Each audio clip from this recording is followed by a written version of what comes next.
Oh, yeah. We're jamming on this Friday evening. It's 7-something. Yeah, we're a little bit late. My fault. My fault. Well, I got lost. How can you get lost in Louisville? But I managed. We don't want to blame everything. I managed. We're just getting started. This is our first day. Maiden voyage. First hour. First episode. First show of the SPAMM Saloon. And that's capital S, capital P, capital A, capital M, and capital M. SPAMM, which stands for sports. You know you're going to get that with me. Politics, which is going to be new. That's kind of new, but I've got some hot political opinions. Hot sports political opinions. I've got some of those. So we got the P handled. There you go. Not the P that we wanted, but pardon me, young man. You can say anything you want to. Pardon me, He's young man. already knows what's going on. Adventures. We're hoping for that. I'll tell some of my adventures Well, of there you my go. 59 years on this planet. And hopefully the show will be adventurous. So it could be. That's what we're hoping for. M for music and M for the media. Because the media is dead. The media is deader than the Kennedy brothers. Well, I don't even know. We're going to have a lot of fun on this show. I want to thank each and every one of you for joining and tuning in. It might take a little while for the wheels to get rolling on this show, but we're excited to be here and to be on it. And hey, if your wheels don't get shot off or you don't lose your wheels, you're not really trying real hard. You know? Yes, exactly. Well, that's the whole thing. We have another show called The Wheels of Justice, and usually it's called The Wheels Off of Justice. You probably want to keep the wheels on that one. But me, I've always found out that a show where the wheels go flying off, that's always bad for the people doing it, but for the people listening, they love it because people listening and viewing, they love misery. They love to watch misery. Well, hopefully that's not what we're going to bring them. No. And if you don't know me, I'm sure you know my well, a lot of people may not. A lot of people may not. But I am Bo Carver, and I am part of this SPAMM Saloon.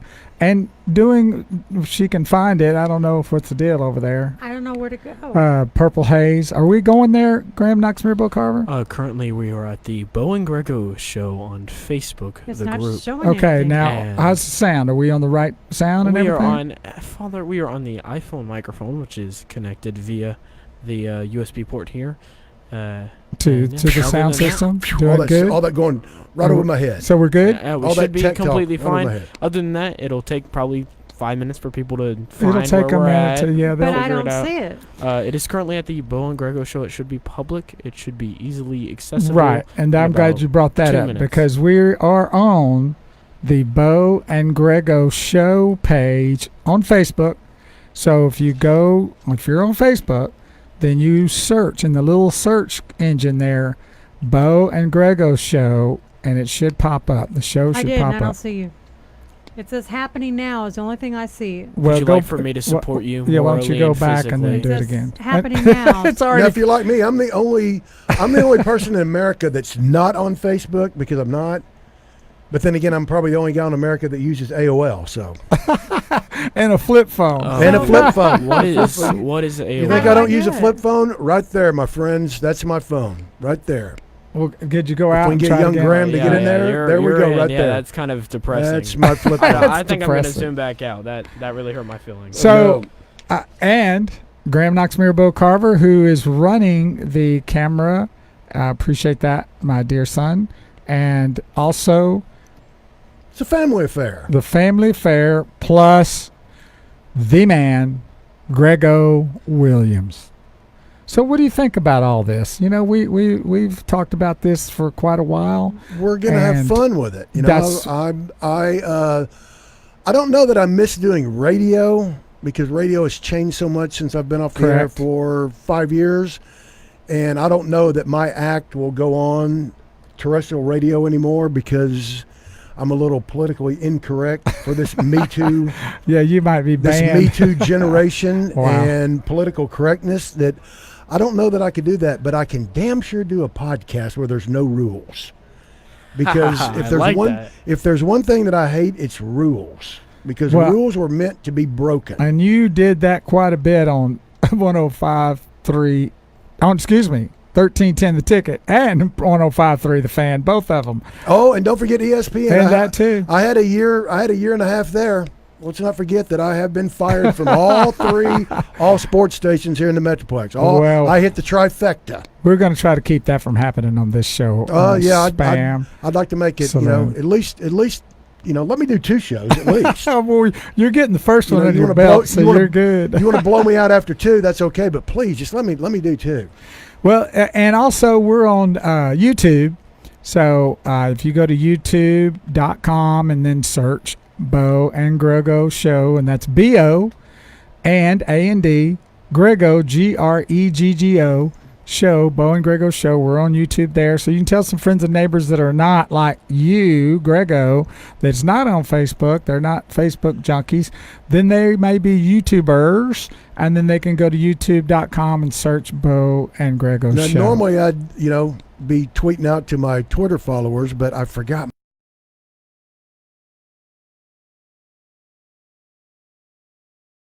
Well, I knew that I was going to have to fight a little bit of traffic getting over here from Grapevine.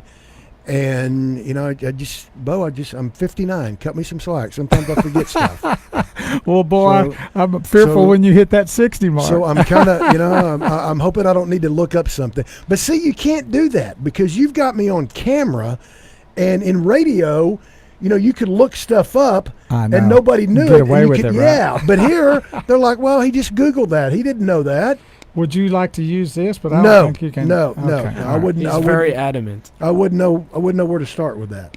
Well, this is called SPAMM Saloon, and the great Greggo Williams did create that name, and I do love it. And again, it's sports, politics, adventurous, hopefully music and media. And can we just go ahead and get into it? I want to get into the Zeke issue. Okay, are you all right with that, or you want to talk about being stuck on the freeway for another 10 or 15 minutes? No, I don't want to talk about that because this is a lot more interesting. And to me, this started out as a non-story, it continued as a non-story, and it ended as a non-story because I knew I hate except for the Zeke who.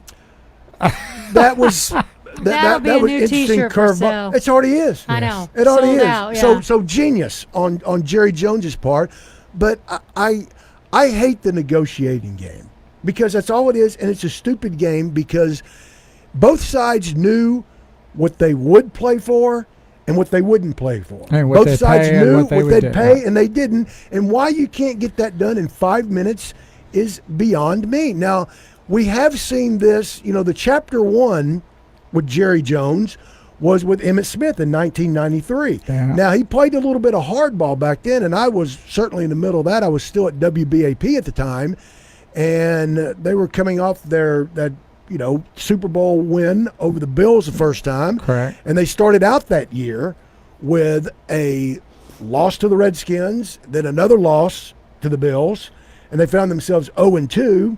And Charles Haley met Jerry Jones after that game they lost to the Bills and said he was about to whip his MFing ass, and he threw a helmet through one of the walls in Old Texas Stadium locker room. To get Emmett signed? To get Emmett in there. And I don't know if it was the 0-2. I don't know if it was the fact that no team had ever won the Super Bowl or even gone back to the Super Bowl that started out 0-2 that year, or if it wasn't the maniac Charles Haley threatening Jerry, but Emmett was signed very shortly after that. And he probably came all in. three. and just to show you just how important training camp is and just how important that preseason games are and just how you've got to have those two elements.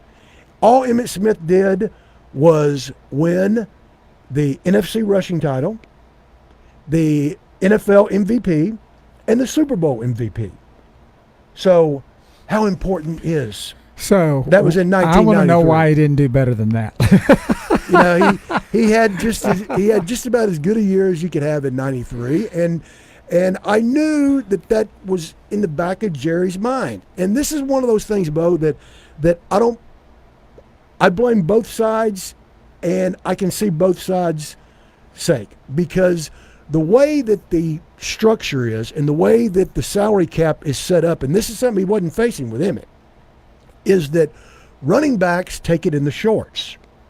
Because when you're drafted high, and Zeke was with the number 4 pick, then you sign that rookie deal, which is 5 years. And then don't forget, the team can franchise you for 2 more years. Right. So basically, they've got you under control for 7 years. Now, when you're a guy like Zeke, who's going to carry the ball a lot, who's going to catch the ball a lot, who is going to block a lot, which he's a very underrated blocker, there's going to be a lot of wear and tear. So after 5 years, you've got a lot of carries, you've taken a lot of hits. Correct. And if you're a running back, if you're a first-round pick and you're a top 10 pick, you know, a lot of your good years are in college, too. You've already covered a lot of your ground, And right? then all of a sudden, they get you for 5 years, and in some cases, 2 more for 7. You find yourself being a free agent, age 28, 29, and nobody pays their running back. So it's almost impossible. The deck is stacked so against running backs in the NFL that I understood why Zeke did what he did. It was $90 million for 6 years, and that's about all I know about it. 50 million. $50 million. Don't ever. That's what I call the beauty contest numbers. I mean, that's the beauty contest. That's the numbers that you see in the paper. 6 years and 90 million. Right. Now, and here's what's going to happen. Now let me ask you before you.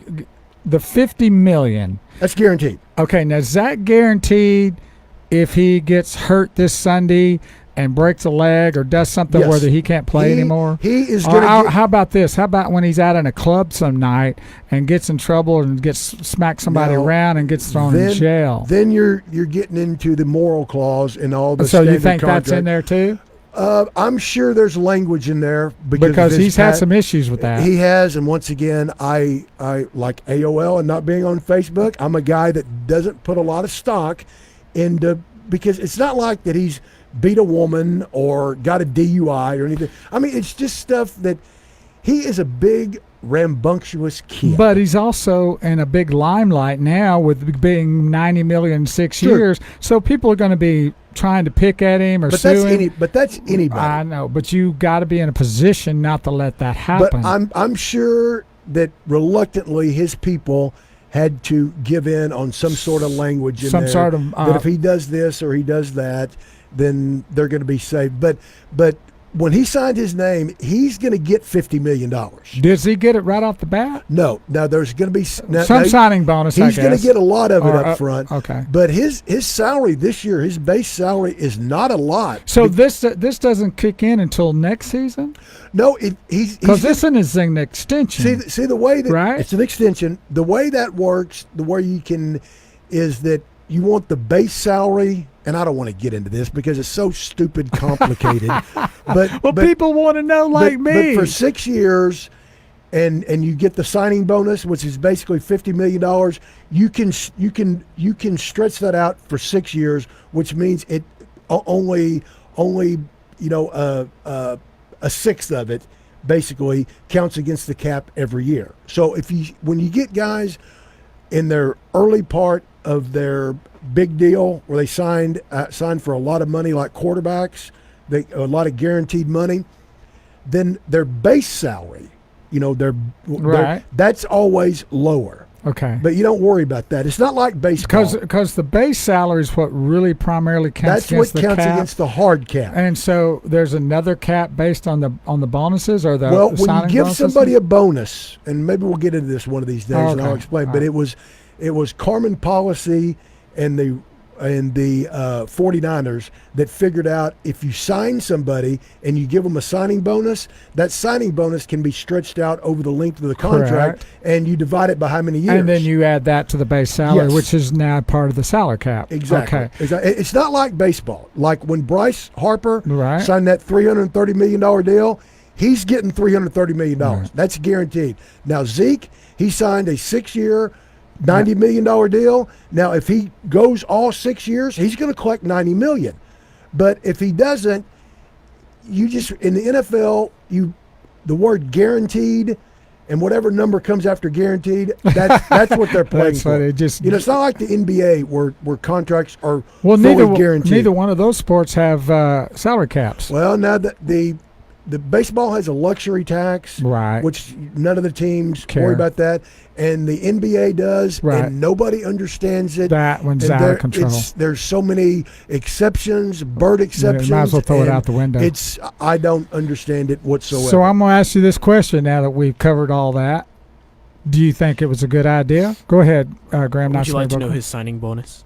Yes. 'Cause I have it here.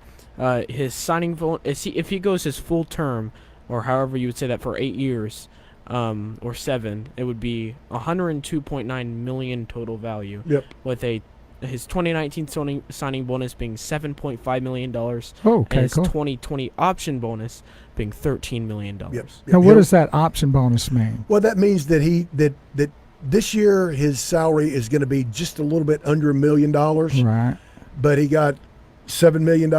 Next year his salary, he's going to be on the books for $13 million. Okay. On the And books. then another that bonus on top of that, or is that the He's salary going to be, part? you collect, roster bonuses if Right. you're on the roster, and you collect if you're on the roster a certain amount of time. And probably a but- little cash under the table. No, you can't do that. I mean, they I'm sure there's some hanky panky that goes on there's somewhere. always somewhere. But for the most part, They watch that real close, huh? Yeah. But I can see both sides. But the way that those contracts are, say Zeke has monster years the next 3 years, and then you've got Shaquan Barkley that all of a sudden he signs a deal that eclipses Zeke's. But Zeke is having monster years.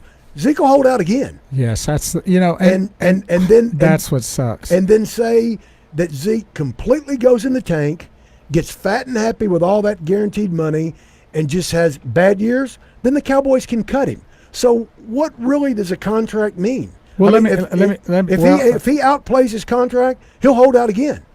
yeah. And if he underperforms his contract, in the NFL they can just cut him. Now, and I'll go back to Bryce Harper in baseball, that's a 10-year deal. Now, if he just sucks the next 3 years and is horrible and bad, they can cut him, but they're on the hook for $333 million. That's insane. Now let me ask you this, whether it's it's real money and it's a lot of money. Do you agree with that signing? Yes, I do. Okay, well Yeah, I don't.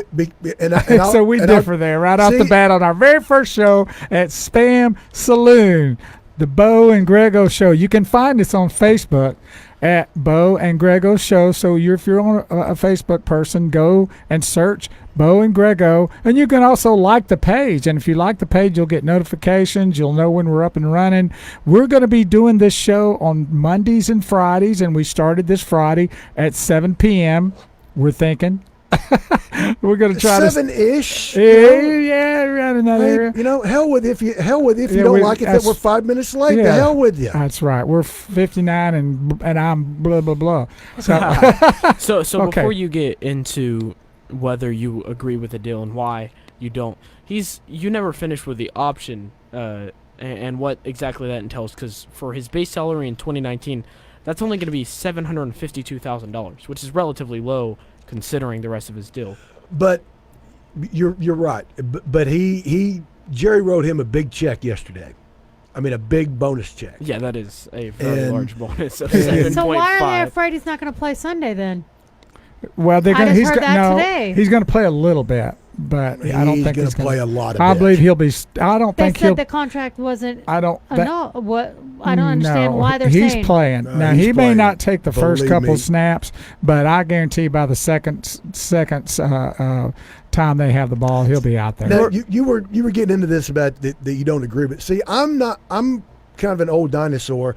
I don't diminish the value of running backs the way everybody else seems to. Because in football, That's it's not still, true for me for it's not still- agreeing with it. It's still about moving the chains I and getting agree. the ball down the field. And if you've got a running back like Zeke that can get you that 5 yards when you need it and catch the ball out of the backfield, and like I said, he's an underrated blocker and pick up blitzers like he can do, you don't see very many teams that go deep in the playoffs without a running back that can get you that tough yard when you're behind by 5 in the fourth quarter with 4 minutes to go and you're driving the ball down and you absolutely got 3rd and 4 and you've got to pick it up.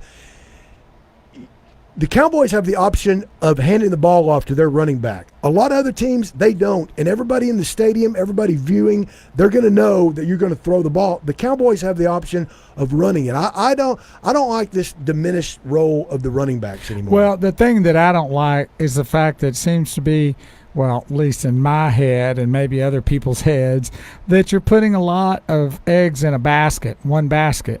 And I think back about the time when Jimmy traded Herschel Walker for about 25 first-round picks, and what happened was, and everybody thought that was nuts, trading Herschel Walker. I was there. He was the greatest thing. Barbara Ann actually took his blood once, so she's got I some did a stories physical about on him. I should have sold On that who? blood. Herschel Walker. Oh. So He's like the Bionic Man. He was so he's- physically fit, it wasn't funny. Oh, he still His is still to is. this day. His EKG was just perfect. He's a freak of. But see, Yeah. you but can't. what? Let me finish. I think Uh-oh. that the 10, all the first, that made the Cowboys be good for many years. But see, you're picking out. And I'm the thinking, why didn't they try anomaly that? of the anomaly of the anomalies? Because Jimmy knew that they needed picks, they needed players, they needed talent, and they had one chip, and it was Herschel Walker. And Herschel Walker at the time was probably at his peak value, and if the Cowboys would have kept him, they might have been able to win 2 games that year instead of 1, maybe 3. Well, I But understand that. Jimmy was playing a long game. He wasn't playing for 89. He wasn't playing for 90. Right. He was playing for 3 or 4 years down the road. Correct. And he thought that he was good enough talent evaluator that if he could get picks, and he didn't even worry about Darren Nelson and Jesse Solomon. Right, I know. That was just part of the crew. David Howard. Part of the deals. He knew that he wanted picks, and Correct. he wanted a lot of them. And that year, that wasn't the only thing. I mean, they picked up picks from a lot of people. Remember, they traded Steve Walsh. Yeah, I know. Later that on was a big one too. for a 1, 2, and a 3, which is highway robbery. So, well, they were good at it, weren't they? but that's a different element. But when you look at it now, so you're saying that they're looking at it, the Cowboys they're looking at to win now, right now. and they may have a team to do like that. Jerry looked at it in '93, and Okay. Jimmy was there too, because they knew that to defend that Super Bowl crown, to perhaps win back-to-back, they weren't doing it without Emmitt Smith. They weren't going to do it with Derek Lassick. That wasn't going to happen. Yeah, okay. And so it's kind of a different animal. But I still say now, and the people out there on Facebook that are watching, they're going to come up with a couple examples on teams that went in the playoff that don't have Right. an elite running back. But for the most part, I do, and if you've got one, you better keep. well, here's the kicker. The one thing that you have to have in a running back, and I know Zeke is this, is that when you've got a 6-point lead, 9-point lead, 4-point lead, those kind of numbers, and you need to run the clock, and you're in the fourth quarter, and you've got 6, 7, 8, 9 minutes to go, he's the kind of guy that can run the clock That is out. why Emmitt Smith is the NFL's Correct. all-time leading rusher. For that because, reason. one reason is the Cowboys had, in my opinion, a top 3 offensive lines of all time Yes. in those days, of all time. 100%. Yes, they And I'm did. not taking anything away from Emmett, but when the Cowboys got a lead in midway through the third quarter, It was over. then Pretty much. Big Nate and Eric Williams and Tuanay and Stepnoski, they were going to maul people, and Emmett was just going to churn yards. And when wearing defenses down, and in the fourth quarter, My gosh. they're I mean, sucking air. You know, when the defensive they'd been out there for 60-something snaps, and you got that big offensive line still coming at them, and you got Emmitt Smith still coming at them with that low center of gravity and no unbelievable vision. That's how they won all the games. Okay, so now that we covered Zeke, let's just go ahead and throw this out there because the season starts with the Cowboys Sunday, and we are in the Metroplex. That's where we live. Cowboys on the hat. That's, I've been a follower since 1960. Went through a little couple rough times with them, but I'm eager to see what they're going to do this year. And now that we have our show, the SPAMM Saloon, I've got kind of forced to watch them, but I want to. Now, what do you think? What do you think this team's going to do? What do you think their record's going to be? Do you think they're going to repeat to the playoffs? And do you think they have a chance to go to the Super Bowl? Let me go back a little bit. Okay? And let me over-explain something. Graham, you'll notice that I over-explain a lot of things. And he's the overthinker, too. All the time. Last year, before the Cowboys got Amari Cooper, I thought that was one of the most miserable Cowboy teams I've ever seen. They got Amari Cooper in, and it did change some things. It was a different look. Yes, it was. It was a different look. Okay, borrowing on that, and just looking back 2 years ago, what they did when Zeke and Dak were rookies and they went 13-3. I think this year, and I hate doing predictions, so I'm not gonna give you. I won't hold it to you. I'm not going to write it down. But I will tell you this right now. I think this is going to be an extremely, and let me go ahead and say that again, extremely successful year for them. Yeah, because it's always a lot of ifs, ands, or buts to actually get to the Super Bowl and actually win it. So I was at that game last year, the playoff game with Seattle, and I think they grew up a lot in that game. No, they went out there to the Rams, and they got beat by a better team. Rams were a better team that day, right? But I think it's going to be extremely successful this year, and it wouldn't surprise me one bit if they're not in Miami. That would not surprise me if they win the Super Bowl. Is that where the Super Bowl is this year in Miami? That wouldn't surprise me. That would be a good guess there, Purple Haze. And you know what? Hey, I'm sitting here thinking about the Steelers, and y'all are talking about She's Dallas. a Steeler fan. Can you believe that? that? I'm ignoring you guys 100%. They may not win the division. Cowboys may not win the division. Well, who you think might? The Eagles. I think the Eagles. Get out of my house. Oh, the Eagles are going to be house. really, really good. But that doesn't matter. I mean, wild card teams can do it anyway. Sometimes being a wild card team, a lot of them get that they don't rest. You get a better draw, and so I'm just kind of throwing that out there that it's going to be very competitive in the East this year between those two, and it wouldn't surprise me one bit if the Cowboys make it to the Super Bowl by not even winning the division. Okay, because well, I think that's happened before, so it's no big deal. I think they're going to be ridiculously good this year. Sunday night, who's going to win that game? Okay, who's it between, first of all? New York Giants and the Dallas Cowboys. Oh, it doesn't. Huge rivals. Wait a minute, is little brother playing? It doesn't. You know, just say the Cowboys don't win. Well, I know it's not the end of the world. I'm just asking you, who do you think is going to win the game? I think the Cowboys are going to win. And they're at home, right? Yep. Yes. I think they're going to win.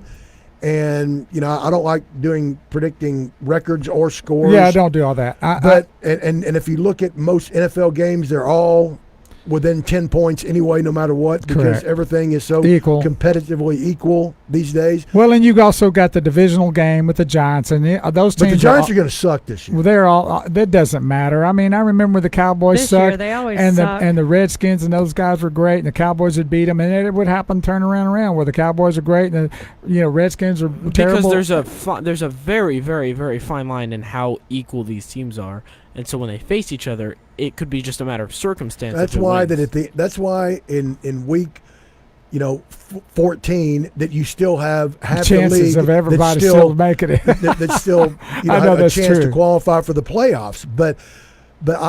But you can still see the talent of a team and where they're probably headed. But we've spent the first 20 minutes talking about the offense and the Cowboys being successful and Zeke and Dak. Nothing about the Cooper. defense, which is the key. The key to this season is going to be the defense and The bread and butter of this team is going to be the defense. The strong side is going to be the defense this year because I think they are going to be absolutely But monsters. you guys Sure. said nothing about Witten coming back.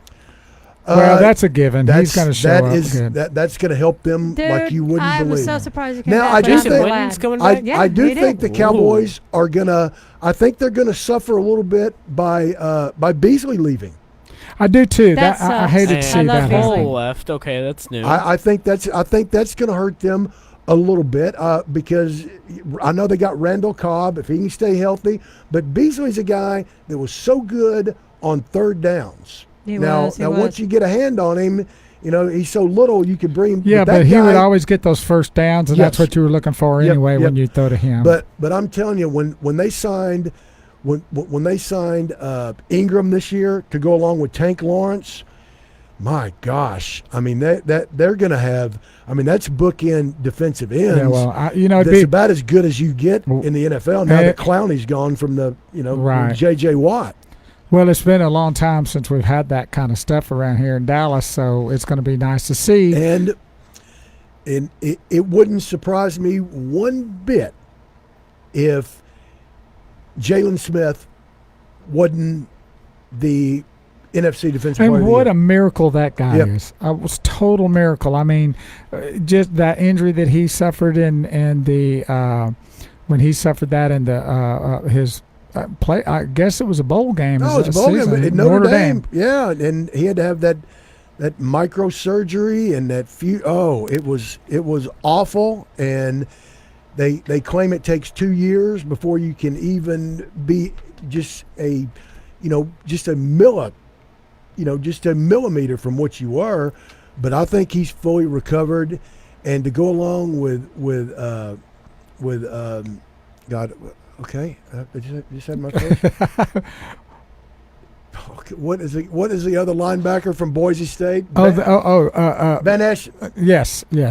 Sorry, I Yeah, forgot okay. to. so I need to look Right. up the Cowboys roster. Just But maybe. sitting here for a Yeah, moment. go But ahead and with- do that just in case. Normally I don't misidentify well, Cowboy players, we have brain farts. but I'm every now. excited. I'm excited about being Yes. on there. So you mentioned the offense. Sorry to interrupt, but you mentioned the offensive line and how important that really was back in the day when it comes to Cowboys and Emmitt Smith, right? And so, moving forward, what's the line looking like right now? They're The excellent. O-line. I mean, with Travis Frederick back, he's going to make a big difference. And Oh, yeah. and Tyron Smith. And also really, you have to consider Witten in the line. There's blocking because he's one of the best Yeah, 'cause tight end Witt- blockers yeah. there were. and well, he's Maybe not as great. He's okay. He's okay, but he's not called upon to do a lot of blocking. But with Zach Martin and Tyron Smith now and Lale Collins, I mean they just re-signed that guy. Yeah, I know that's How old is Witten right now? 116, I believe. So being 100. 38. Okay, so how much do you think his age is going to affect? When you have that much wear and tear on you in the NFL, on your body, it's obviously going to have some, but he took a whole year off. And I think that I think a lot of players, I don't want to say that, but taking that year off and not having that wear and tear on his body, he lost some weight. He looks good. He came back.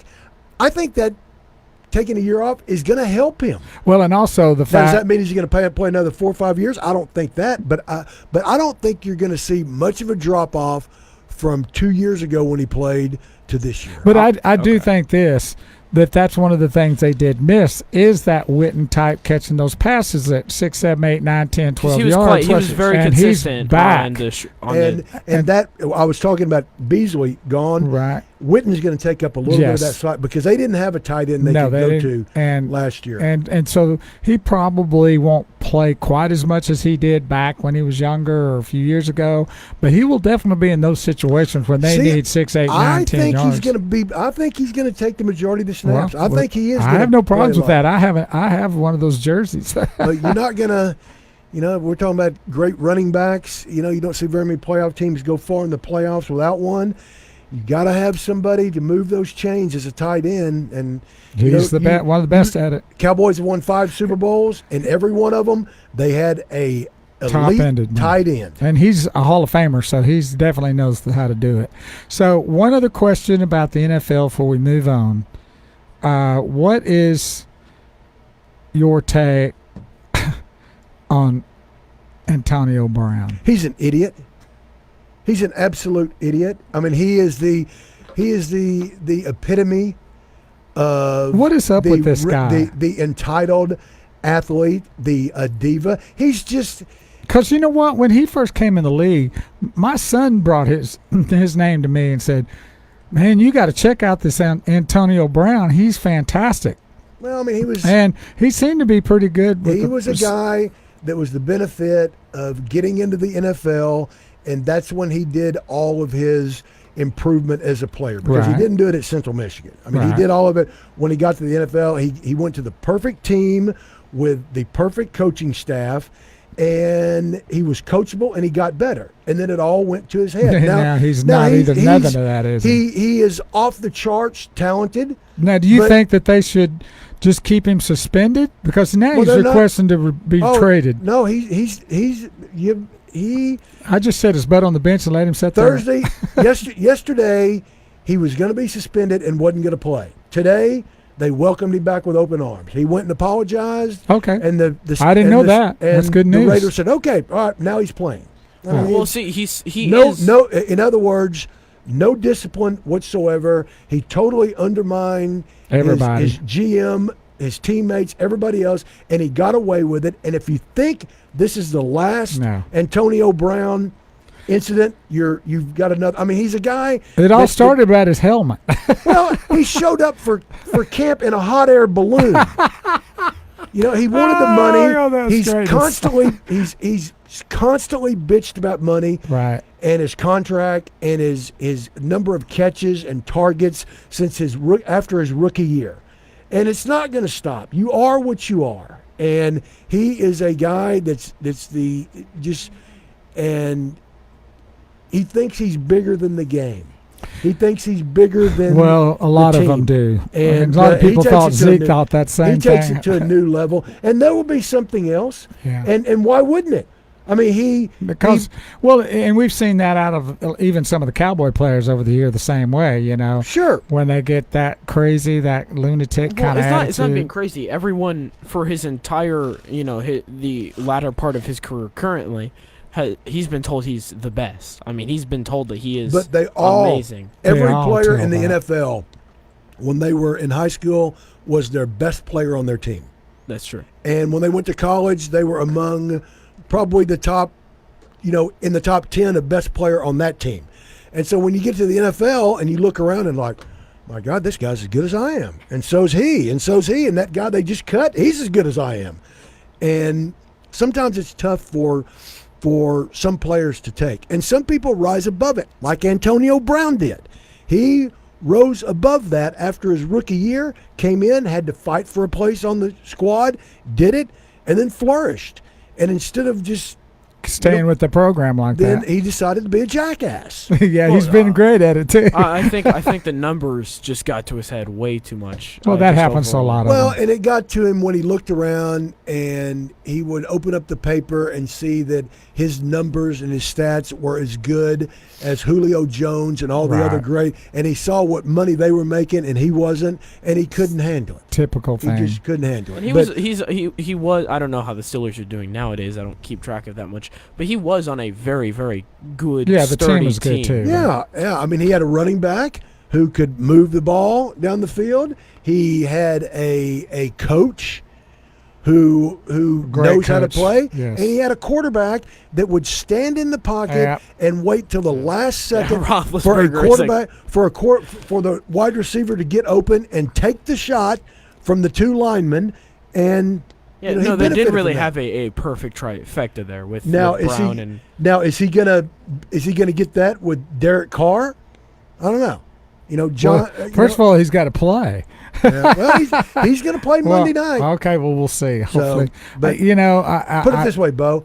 a couple months from now when we're doing this show, we will talk about another Antonio Brown incident. I really what it Oh, is, sure. but he will pull some jackassery again. Well, I really hope for the best for Oakland, really, because they paid him a lot of money. They had a lot of hopes in him to do something, and I just don't think it's right to go down there and then become a schmuck. So He went to froze Oakland? his feet. You Right. know, I mean, he got in one of those, those whatever you call them, those cold machines. What are they called? I don't even know what they're called. I don't care. Well, Barbara knows The about those cold machines. Cryogenic machines. She knows And about he got that. he got his feet. He got frostbite on his feet, and couldn't work out. And that's added on. Cool sculpting. And that's on top of him. Antonio Brown's crazy. He got butt hurt because they wouldn't let him use his outlawed helmet. Right, that too. So whereas if he used that outlawed helmet and got hurt, then he's the Sue type that would everybody. have sued the NFL. So he's All he's a right. miserable guy. Is Tavon Austin still on the Cowboys? He's there. Yeah, Okay. he's not done a lot. Because he was a very, very, very talented college player. I know that for a A fact. lot of people were talented college players. Yes. What's the? Some he of them just don't hadn't been even make it in the He just NFL that hadn't were been able to talented. stay healthy. He's been hurt the whole Okay, time. all right. So that's fair. Okay, before we move out of sports, now TCU's not playing this weekend, so I know you can rest easy. A little bit, yep. But there's two big college games that I think are of interest to at least this area. We've got number 12 Texas A&M going against number 1 Clemson. What's your take on that? Aggies are going to get beat. Okay, I don't think they're going to get embarrassed. I don't think they're going to Clemson's get going to be hard to beat they're by gonna anybody. They're going to be tough for anybody. Yeah, to they're beat. going to be a good team, I mean, as like I'm they a- were last year. I'm a big believer in Mitch Kramer. Yeah, You know who Mitch Kramer is? He was the little long-haired kid in Dazed and Confused. And that Trevor Lawrence quarterback from Right, Clemson looks right. exactly like him Yeah. from that movie Dazed and Confused. there you go. I'm dazed and confused right now. But they've got a defense there at Clemson. Yes. They're going to be Well, and tough they've got to a beat. lot of But experience. The so- Aggies are going to be good this year. Well, and I'm glad of that. Yes. Nothing. I was gonna ask.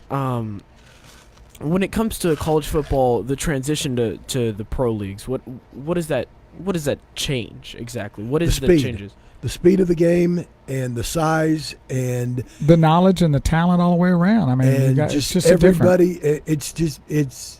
It's night and day. It really is. I mean, just like from high school to college is night and day because everybody is bigger, stronger, faster, and you just can't get by on talent alone because everybody's talented, and you got to use your head a lot more. And some of these players they can't use their head, but for the most part, it's just the speed of the game.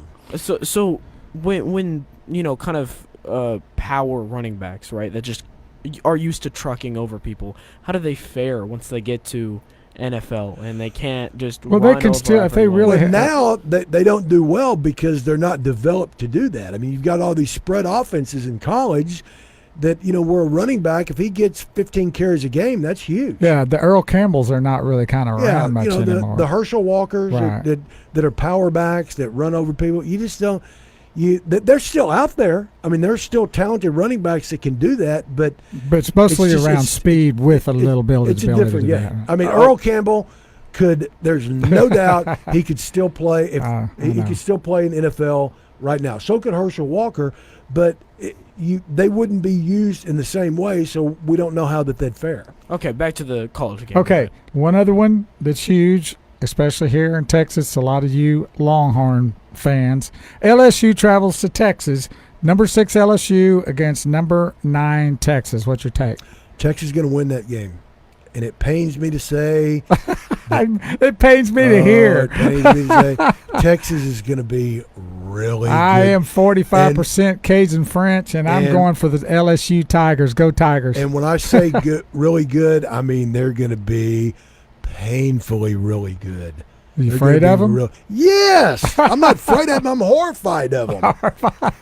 I mean, they've got. Well, they play Texas in about 2 weeks. TCU does, don't they? Coming up pretty soon. It's an early season it's game. an early game, and it Are they in Austin? Or are they going to be playing in Fort they're Worth? playing in Fort Worth this year. Oh well, that might be a good sign there. Let's hope. In case you just joined us, you are tuned in to the SPAMM Saloon, which is sports, politics, adventure, music, and media. Now, that doesn't mean we're going to get into all of those at one given time or one given show, but our shows are going to be on Mondays and Fridays at 7 p.m. ish, and go about an hour ish. And we want to cover kind of what's kind of going on. You know, we got NFL kicking in, so we cover a lot about the Cowboys.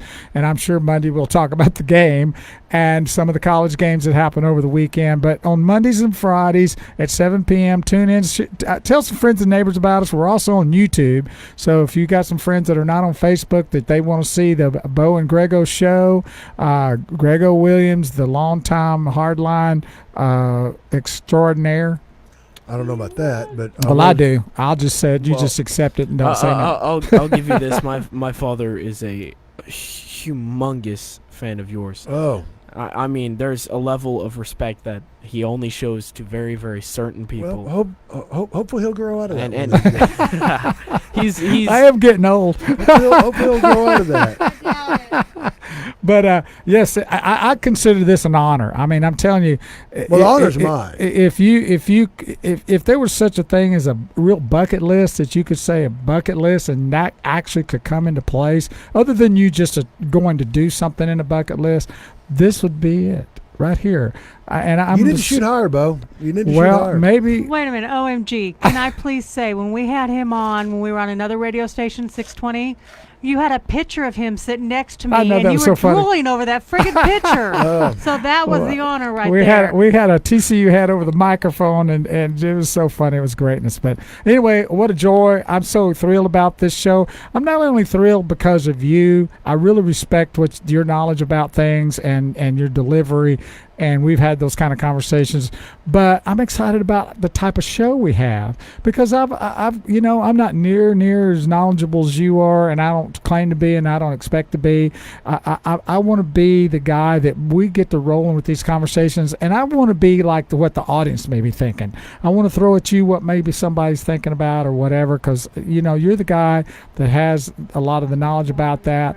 And I just want to be the audience. You want to be the audience? So we're going to have two audiences sitting at the microphone. That's all I've ever done. I've always just, going back to when I first got into radio, I've always just wanted to talk about things right that the ordinary person driving around listening on the radio was thinking. Yes, exactly. I like that, and that's what drew me to you. And I loved it, and I think that's fantastic. Like anything else, I want to, ask the questions and say the things that everybody else is thinking, and occasionally give them some information that they don't know about. Occasionally, I want to say the things that people go, I can't believe he just said that. And you'll do that too. I can't believe I can't believe he went there. And I wonder why you were on so many different radio stations. That could be definitely released. Filed out of the typical stay in the norm political correct. So how you feeling so far?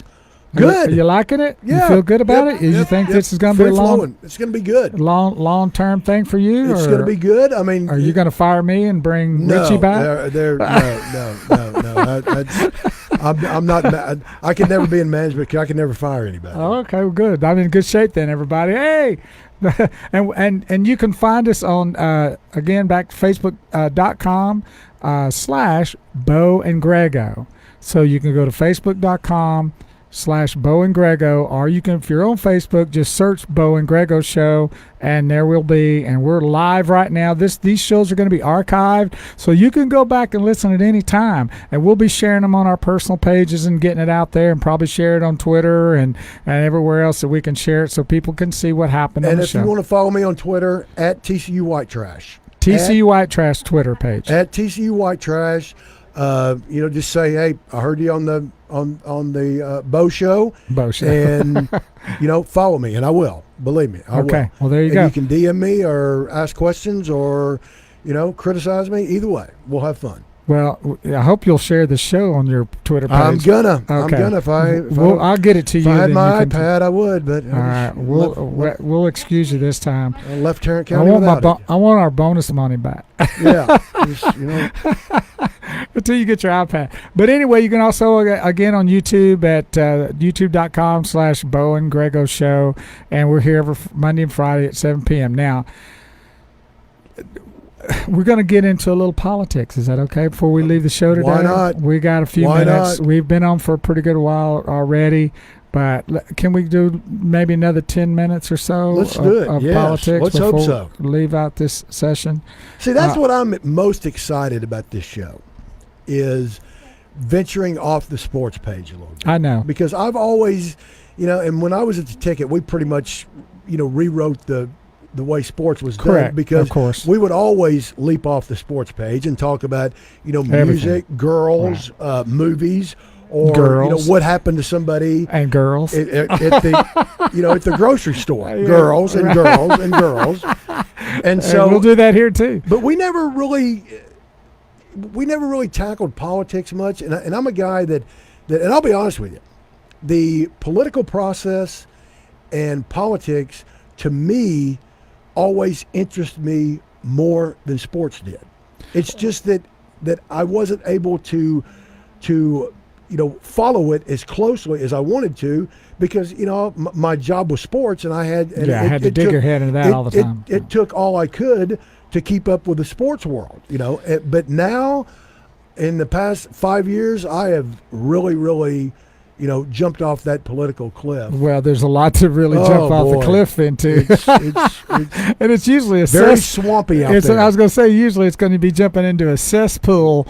And I think you wanted to bring up one particular person, I believe, that you wanted to talk about, the young lady that wants to go back to segregation. Well, this is, and this is kind of sports, because at it Jamel Hill, does kind of rolls into that, doesn't it? What she wants to do. Jamel Hill, she used to be on ESPN, and they fired her because she got a little too political with her opinions. And, when she's called Trump a white supremacist in the White House. He's used to that. And despite the fact that ESPN is they're pretty much to the left of the planet Pluto these days. They reluctantly, and I think it was reluctantly, fired her, but she's working for the Atlantic now. Right. Very left-leaning liberal rag. And she is We should have started this show with politics. That broad is the biggest race baiter, not named Al Sharpton, in America She's today. the female version of that, right? And so her opinion today, and she wrote this column that she wants, because you got to understand, she has two crayons in her box, a black one and a white one. And no matter what, And she never picks the white one, right?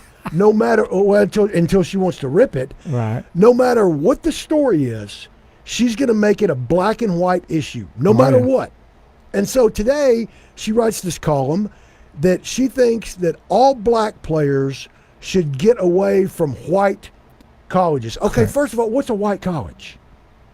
What's a white college? Well, I don't know. We have a lot of descriptions about a lot of things when it comes to color that I don't understand, but I certainly don't understand that. Well, she's real big into the historical black colleges. Well, I understand. The Grambling, your Alcorn State, Purview, and which is those Greatness. are very good institutions, Yes. and they've done a lot of good, but she thinks that all these great players should go away and go to back to those schools to play, which is basically just creating total segregation, and it drives me crazy.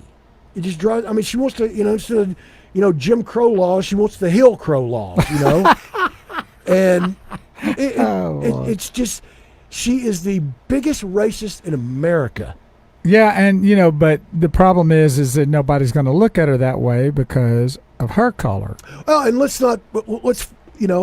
who she's so into the historically black college scene. She went to Michigan State. Yeah, there you go. So it's not like that she went to Howard. She set a good example. Or Hampton University, or North Carolina A&T. She went to Michigan State.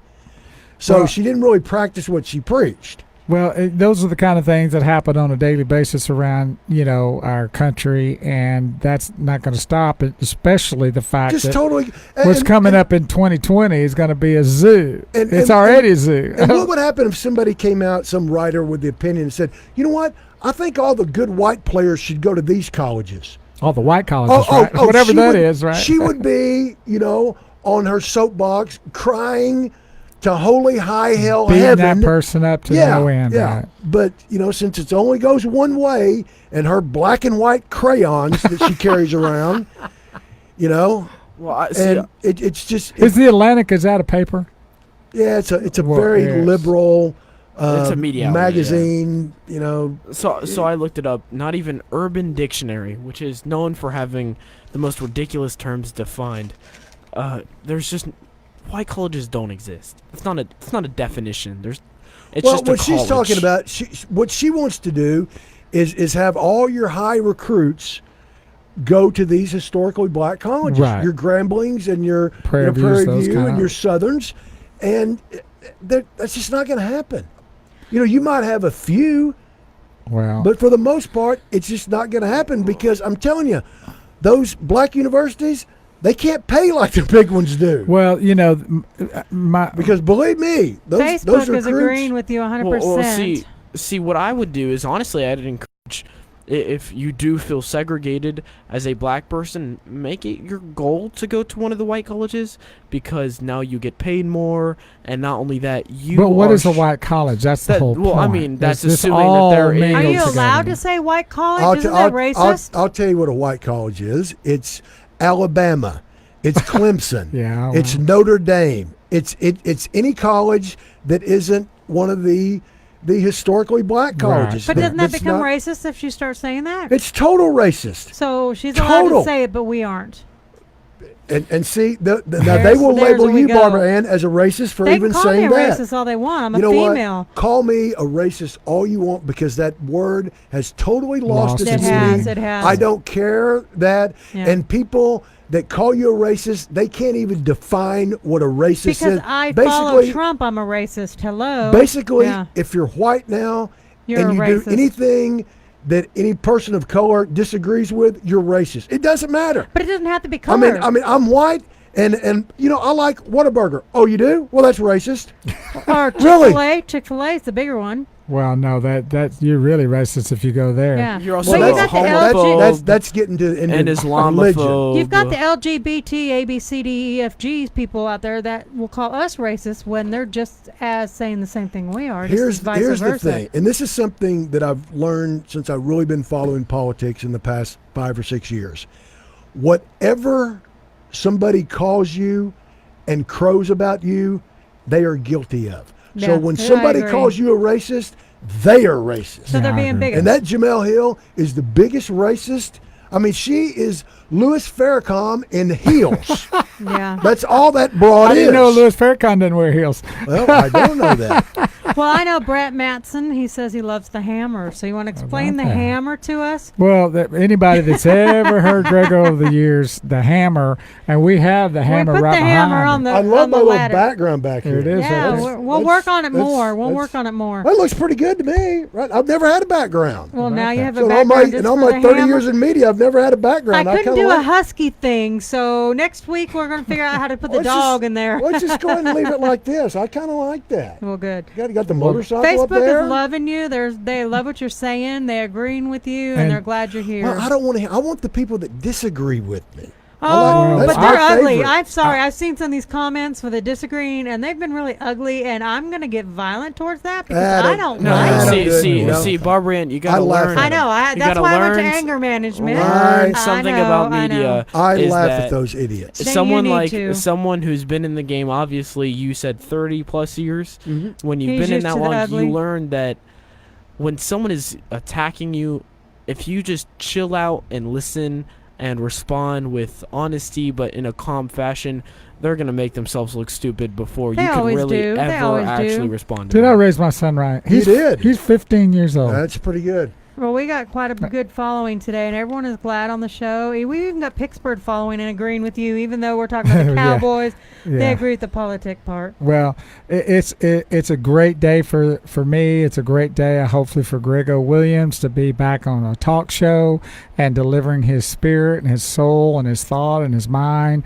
I don't have any soul. I sold that Okay, years ago okay. to the devil. Well, then maybe we couldn't try to find one again. A lot of people say I don't have a heart. Well, we'll try to find that too. Graham Not Smear, Bill Carver, thank you for doing this today, and Purple Haze, following the comments and stuff. People want to know why we're not being seen, Graham. I just told them we chose not to. So Oh, it's not about us. I thought I'd bless your eyes just for a second. Dorothy Noon loves you, so you're a good commentator. So we're going to be getting into a lot of these things. Again, this is called the SPAMM Saloon. So basically, it's like pulling ourselves up to the bar, a saloon, and just popping something open and going like, hey, here's what we're going to be talking about. We're going to be talking about sports. We're going to be talking about politics, and we're hoping that we'll bring some adventure into this thing. I'll be sharing some of my Adventures. You've done some great things. I know some of your stories. Back in my bartending days. I mean, that's some great stories there. Oh boy, being at Billy Bob's, I can tell you some stories. That's going to be adventurous right there. Yeah. Not very many people have lost George Jones, but I have lost him. I have lost George Jones before. Yeah, well, I know that story. That's hysterical. And then there's music, and there's also media, which is dead. The media is dead.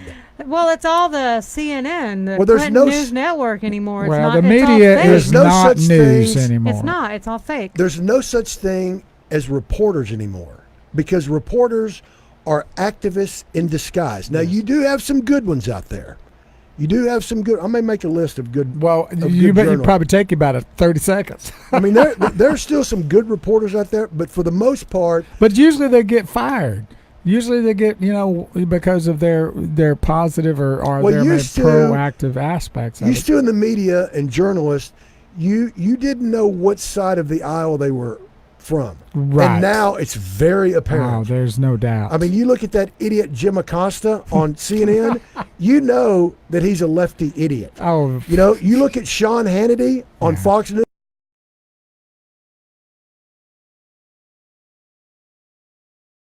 Editorial people that gave their opinion, but your normal, shoe leather, gumshoe journalists that walk a beat, you don't have those anymore. I mean, media and journalism is dead. It's deader than the Kennedy brothers. There's a purpose, a very, very easy to understand purpose. It's the fact that someone who is slightly right, someone who barely leans to the right or barely leans to the left, can and will read and enjoy something that is extreme of their belief. So extreme right or extreme left, they can read and enjoy that. But someone who's slightly right or slightly left may not enjoy reading something that's so centrist and so centered in logic. Well, and see, I'm just the opposite because, I lean right. Some people say I lean way right. He's on one leg. He's so right. Other people say that I lean way, way right. But either way, it's right. But I read the New York Times and Washington Post every single day. I watch the many of the CNN shows every other day because it's like in the Army. You've got to know what the enemy's thinking. Oh, absolutely true. But I know so many people and friends of mine that whether they be on the left side or the right side, that my liberal friends, and I've got a lot of very liberal friends. How do you keep them? Because you let them know you still love them, although you don't agree. We set up rules to begin. Yeah, because that's like our marriage. They're not going to change my opinion. Right. They're not, and I'm not going to change theirs. So why waste the breath in trying to? But they'll get stuck on MSNBC, and that's all they watch. Correct. And that's all they believe. And I know people that only watch Fox, and that's all I'm like, how can you do that? And because they believe it. You realize that you're only getting half one the story. side. You're right. And they're like, well, our side's the right side. I'm like, no, it's not. I promise you. I disagree with that because right is RIGHT, which means you're right. What's the quote? There is that joke. But there's I forget the exact quote, but there's one side of the story, another side of the story, and then there's three sides to a story: your side, their side, and the truth. Yeah, exactly. That's a quote. And you know what? There's no truth in media anymore. You can't point. There's a few. But even the media is being told what to say. They can't even they say are. what they want Yes, to say. they are. We know people that can't say what they really want to CNN say because of where and they're at. MSNBC. Yeah. I would love to be a little birdie in the room because I know they get marching orders. Yeah, I'm They sure. do. They're told what they have to say on the Yep. on air. I believe now they're going to deny it, No, I know. We know someone that tells us they can't because they're being told not to. and it's also the thing I believe that is glaring in media these days and in journalism is the error of omission. It's not what you say; it's what you don't cover. Right. You know, Which is worse, really. For instance, and I'll give you a perfect example. When that IG report came out about Jim Comey the other day, Right. CNN and MSNBC, they didn't even cover it. They barely mentioned it. Barely mentioned it at all. It wasn't good because enough. it doesn't fit their narrative. Right. To where you had Fox just show after show after show just pounding it on the damning Right. info. When the Mueller report first came out, OMG. before they had time to read the 400 pages, which I've read it twice, every single word. But when it first came out and it looked like that the Russia narrative that they've been preaching for 2 years, Correct. when it figured out until they could parse some words and dig deep and kind of shoehorn some of their beliefs into that narrative, that morning that it came out, long faces Yeah, they Right. were on not CNN. happy. But when they finally got their act together and everybody got together and like, okay, here's how we can spin We this, can word then it. it was off to the races Yeah, again yeah. with their narrative. Okay. We're drawing kind of close to the end for this first show. Can I ask one question first? Sure. What does it mean when they say I loved the shoe? I love what? The shoe? Oh, that's a really big shoe, kind of like Ed Sullivan. Well, maybe? who's saying that? They were spinning it about when you were talking. They said love the shoe. So I didn't know if that was I think it means something love the towards show. Greggo. I think it's a misspell. I think they misspelled it. Well, like you're the husky, you're the hammer. I thought Well, it was about you. Could and the be shoe. this because Trump did send out a tweet the other day, and he was talking about Sean Hannity's show, and he misspelled it, and he put shoe. Shoe. That Oh, could be that why could they be did what it that. is. Okay. So it could have been that. Now, and I have another question too. Do you think that a lot of this real divisive or the media that's gone really wacky left for sure? Of course, when you have that, you really do have to have something to balance that out because it's kind of like a seesaw. Everything in our society, in our world, our life, our bodies is on a balance. So if you don't have that balance, it's really wacky. So now that we have all this really leftist stuff coming and sometimes a lot of made up stuff or whatever they want to pull out, do you think that that's against mainly Trump, or do you think it's just 100% against Trump. Okay, so 100%. we probably wouldn't have that if we had more of a moderate type person as a president. Well, and I'm so conflicted on Trump. What would happen about if we'd have had Hillary? Where would we be? I Well, you would have shot wouldn't- myself and moved to Canada.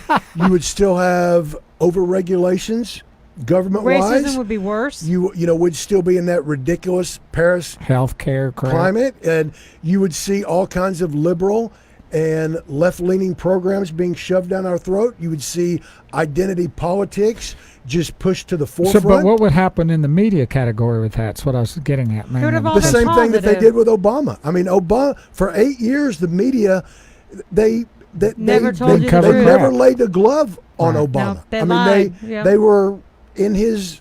He was.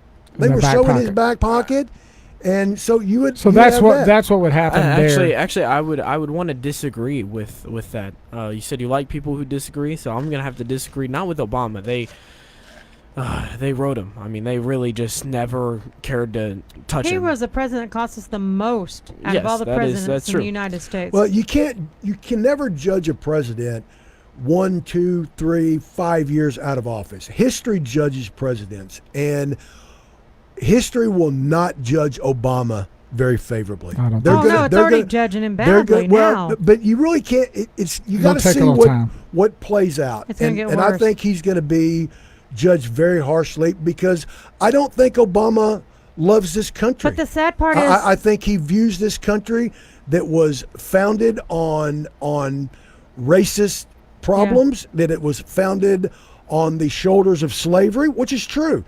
And he wants to completely rewrite the Constitution.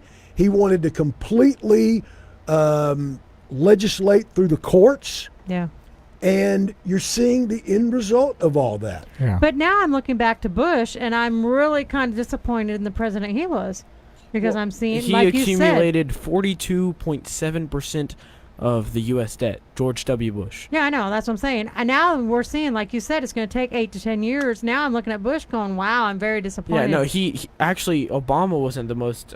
He will be. Give it time. You wait. You got to give it time. He No, I'm talking about accumulated- in term. He accumulated more deficit than the 43 presidents combined did. Now, a lot of that was because we were going through a bad economic period, beginning in like 2006. So he inherited a really bad economy, and he had to spend a lot of money To fix and it, to implement try a lot to of fix programs to do that. So I give him credit for that. I really do.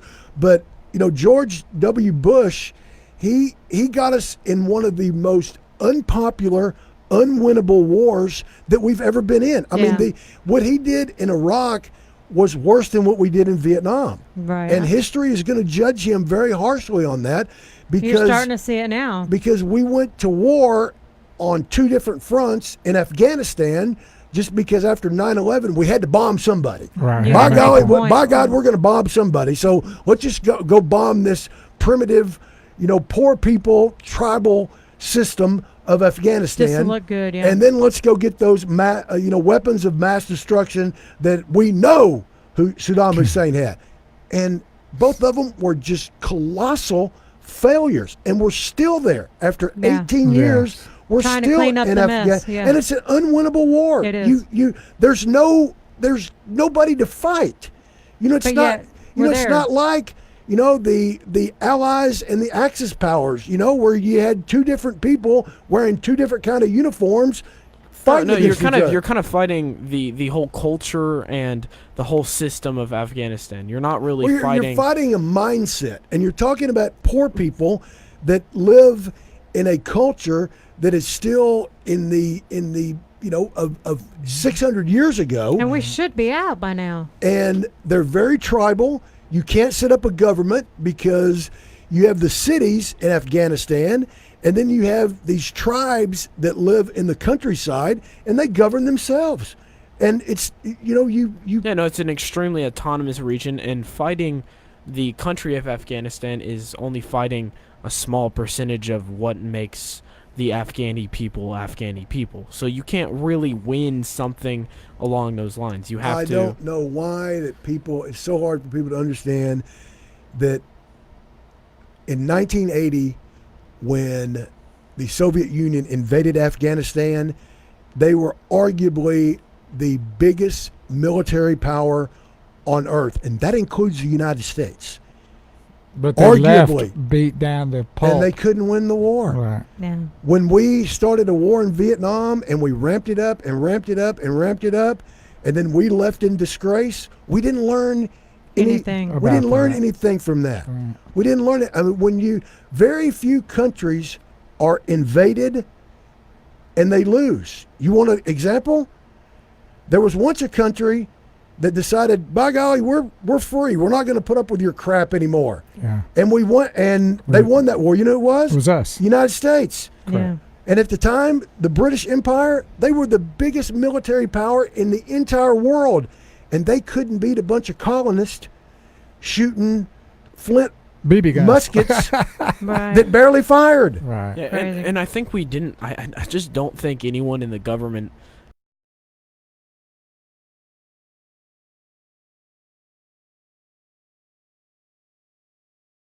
border with Afghanistan, which makes war astronomically easier from a tactical perspective.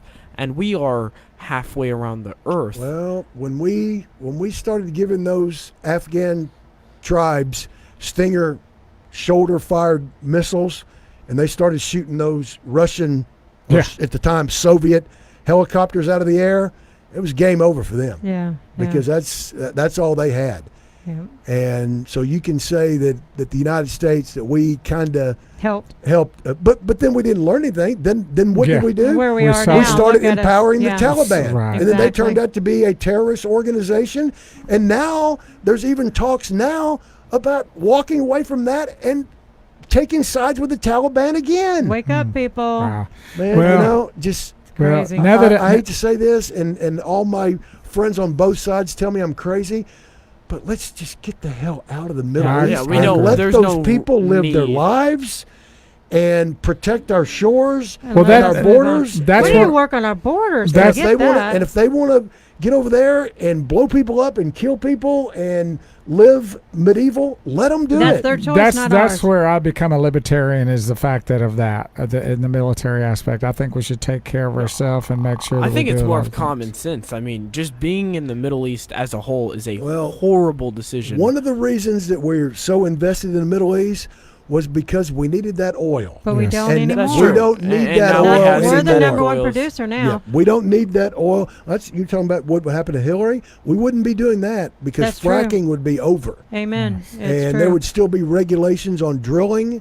Yeah. And now that I watched that 7 hours of climate change on CNN the other day, and every single person, the number one thing that they want to do is shut down, as they call it, the fossil fuel industry. which is Yeah. BS. Which I don't. That's don't just, understand it. Yeah. That's just like saying, well, AOC. It's giving us our strength. It's making us somebody, and we need to use that. Yeah. Well, listen, I appreciate y'all tuning in. We're going to shut it down, okay? I hate let's do to, it. but we'll come back on Monday. We'll be here. We'll be back on Monday. We went over a little bit, but I need feedback on Twitter okay. at TCU You're- White Trash, at TCU White Trash, TCU white trash. or if you want to give me an email, I still answer email, and I've got an email address. I know a lot of people don't. But Sometimes he answers me on it, so I know it Greggo exists. TCU at AOL. That's right. I do have But AOL. And he still has a Boy, flip that phone. show's old. opened that account in What's your 19 Twitter again? I'm putting it on Facebook. TCU White Trash, Twitter and is right there's that TCU White phone right Trash. there. Graham, And- get it that flip phone right there is genius, and I use it. Well, here's And what's your email again? I'm sorry. Greggo TCU at AOL. So before we end this off, I guess is my closing. I'm guessing you're a TCU fan. Oh, really, Graham? Whatever gave you that What idea? gave you that idea? Small I didn't TCU say that I fan. raised a genius. Watch a game here and there. There's a lot of things in my life that I'm not really proud of, and a lot of things I'd like to do over. But probably the proudest thing I've ever done in my life was go to TCU, graduated in not even quite 3 years, and the day they handed me that diploma, I didn't owe them bastards a dime. Well, we can get into that Debt-free. next time. Yes. And we thank you. We love you for tuning in. We're going to be sharing this show. It's going to be archived, but you can start tuning in live on Mondays and Fridays at 7 p.m.-ish. And Or you can be an asshole and not tune in at all. yeah, you can do that too. We accept. have a lot of those. We accept that as Can well. you say asshole? Yeah, Can you can on my show. You can on say our whatever show. you want today. It's pretty much Anything. over. But we have Pittsburgh listening. We got Joe Yeah. and Dorothy's in New York, and we got Joe and PA listening. How about that, so we huh? got people all, Yeah, over the world country. listening today. Just don't commit any sort of hate speech, and I don't think All right. we'll have any problems. You gonna- can commit any hate speech you want. They probably agree with you. No, because that's against the law. That's a federal crime. You Well, can't then do come get that. me, baby. with Facebook and YouTube, what they view as hate speech We're not in Facebook might jail just be yet. might just be saying, "Hey, I'm a Republican." Hate speech. Yeah, That's it. that's at the level we're at now. But that's a whole nother topic. Well, anyways. I love that we got people out of state listening. I've already pissed off everybody in Texas, so I can Well, start, we've I got can start on the Texas country listening now. too. Wesley Stewart says we should drop a couple big bombs on them Oh, and boy, here turn we it go. into a glass and walk No, away. no, We can't don't do need to be. that. We don't need to be Okay. bombing. We don't need to Innocent be bombing people. poor people. As Bo says, weave and bob, weave and bob. Bob and we. So Monday, we're going to be back. we'll be back. Thank Cowboy you so game much. to talk about. and a couple of college games, and then we'll get more into politics and maybe get adventurous and maybe a little music and maybe, of course, we covered the media today, so we covered just Or about everything. we might just come on here and just look at the camera and not say a damn We word. may just Just stare smile pretty. and just see what you say about Yeah, that. yeah. It's probably good. People are going to probably think that is hate speech. That's racist. But we thank you. It's the SPAMM Saloon. That's SPAMM. Barbara Ann, hit John Nitzinger. Who's John hitting it singer? That's all right. That's all Bo. right, hang on. it. Let me get That's set up. Bo's job. All right. This hit the theme. That's how Barbara we gotta Ann. go. There you go. The great John Nitzinger. We love y'all. Peace out. Till Monday. I love you, America. Have a blessed.